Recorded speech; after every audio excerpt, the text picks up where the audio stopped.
আমি একটা জিনিস বুঝছি না যে এই টি-20 ম্যাচের পর থেকে কেন বেকারভাবে এতটা ট্রোলিং করা হচ্ছে প্লেয়ারদের অ্যান্ড টিমকে, যে টিম অলরেডি এতগুলো ম্যাচ টি-20 তে জিতে আসছে।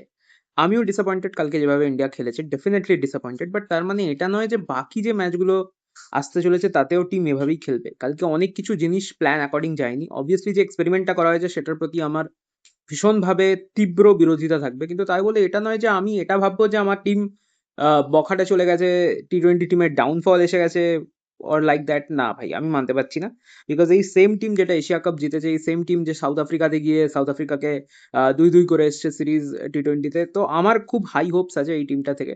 অ্যান্ড বুমরা, আর্শদীপ একটা ম্যাচ বাজে যেতেই পারে। বাট আই স্টিল ফিল যে এটা এমন একটা টি-20 সিরিজ যেখানে আমরা ৪-১ জিততে পারি। So don't be harsh on a single game. আমরা অস্ট্রেলিয়াতে গিয়ে একটাই হেরেছি, দুটো জিতেছি। আমরা ভালো পজিশনে ছিলাম এবং অনেকগুলো ম্যাচেই ভালোভাবে খেলেছি। অ্যান্ড অবভিয়াসলি আমরা গিলকে ট্রোল করতে পারি যে গিল ওপেনে রান করছে না, বাট ঠিক আছে, give him some time, he will be back. আমরা যখন এখন গিলকে পিক করেছি না, এখন জয়সওয়াল আসবে না। যাদের মনে হচ্ছে যে টি-20 ওয়ার্ল্ড কাপের আগে জয়সওয়াল এসে যাবে, আসবে না। We can criticise, but world কাপের আগে অবধি আমরা ফোর্স করতে পারি না একটা প্লেয়ারকে যে ভাই একে নিয়ে এসো বা সঞ্জুকে ওপেন করিয়ে দাও। এখন যা সঞ্জুর কেসটা আমরা তাও ভেবে দেখতে পারি, বাট যে টিমে নেই সে টিমে আসবে না ওয়ার্ল্ড কাপ অবধি। সো আমাদের গিলের কাছেই এক্সপেক্ট করতে হবে যে গিলকে রান করতে হবে। And don't be harsh on Gill, ঠিক আছে, অর এনি প্লেয়ার যারা খারাপ খেলছে, because you prefer some to other players যারা মাত্র একটা ফরম্যাট খেলছে।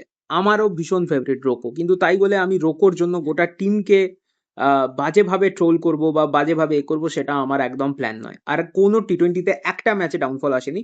ডেফিনেটলি বাকি সিরিজে যদি এই সেম খেলে ইন্ডিয়া, তাহলে আমার নিশ্চয়ই প্রবলেম থাকবে। বাট কারেন্টলি এই একটা ম্যাচে বেসিসে আমার ইরিটেশন হচ্ছে, আমার ডেফিনেটলি খুব খারাপ লাগছে। কিন্তু আমি আমার এই টিমকে ট্রোল করার জায়গায় নেই, at least for two players. So don't be toxic in terms of doing criticism. ঠিক আছে, যেটা আমরা টেস্টের ক্ষেত্রে করেছিলাম ক্রিটিসিজম, সেটা আমরা এখানেও করব। কিন্তু please don't be toxic. Like তাতে কোহলি রোহিত ফিরে আসবে না হঠাৎ করে, বা তাতে জয়সওয়াল টিমে ঢুকে যাবে না। কারণ এখন যে টিমটা পিক করা হয়েছে, ম্যানেজমেন্ট যে ডিসিশনটা নিয়েছে, সেটাই টি-20 সিরিজ অব্দি যাবে। টি-20 ওয়ার্ল্ড কাপে আমাদের ফেলিয়ার হলে then we will have to criticise যত ইচ্ছা।